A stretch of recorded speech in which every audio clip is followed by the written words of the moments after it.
અંબાજી મંદિરના ભંડારામાં દાનની રકમની ચોરીની ઘટના બાદ બનાસકાંઠા જિલ્લા કલેક્ટર મિહિર પટેલે દાનની ગણતરી પ્રક્રિયામાં પારદર્શિતા અને સુરક્ષા વધારવા માટે નવી એસઓપી અમલમાં મૂકી છે.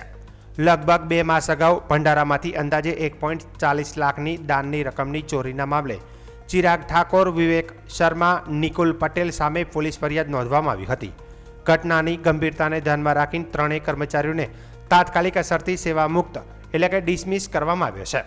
કલેક્ટર મિહિર પટેલે જણાવ્યું હતું કે નવી એસઓપી મુજબ હવે મંદિરમાં દાનની ગણતરીની 20થી વધુ સીસીટીવી કેમેરાની સતત દેખરેખ હેઠળ કરવામાં આવશે. તે ઉપરાંત સમગ્ર પ્રક્રિયાનું સીસીટીવી રેકોર્ડિંગ ઓછામાં ઓછા 6 મહિના સુધી સુરક્ષિત રાખવું ફરજિયાત રહેશે. નવી વ્યવસ્થાનો મુખ્ય હેતુ દાનની ગણતરીમાં સંપૂર્ણ પારદર્શિતા જાળવવી, સુરક્ષા મજબૂત બનાવવી અને ભવિષ્યમાં આવી પ્રકારની ઘટનાઓને અટકાવવાનો છે. પૂરા આખા ભંડારનું લાઈવ પ્રસારણ પણ એલઈડી સ્ક્રીન ઉપર, મોટી સ્ક્રીન ઉપર મંદિર પ્રાંગણમાં કરવામાં આવે છે. આમ દરેક રીતે પારદર્શી રીતે થાય તે માટે મંદિર ટ્રસ્ટ કટિબદ્ધ છે અને આ એસઓપી મુજબ જ હવે ગણતરી કરવામાં આવે છે.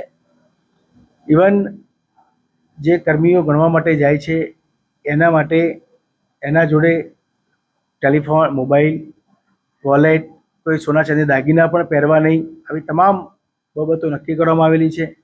20 કરતાં વધારે કેમેરાની હાજરીમાં જ આ ગણતરીની પ્રક્રિયા થાય. આ ઉપરાંત કેમેરાનું જે રેકોર્ડિંગ બેકઅપ છે તે પણ 6 મહિના સાચવવા માટેની જોગવાઈ કરવામાં આવી છે. ગણતરીમાં હાજર રહેનાર તમામ કર્મચારીઓનું પોલીસની હાજરીમાં મેટલ ડિટેક્ટર દ્વારા ચેકિંગ કરવામાં આવશે અને ગણતરીની પ્રક્રિયા દરમિયાન પણ મોટા ખિસ્સાવાળા કપડાં પહેરવા ઉપર નિષેધ મૂકવામાં આવ્યો છે.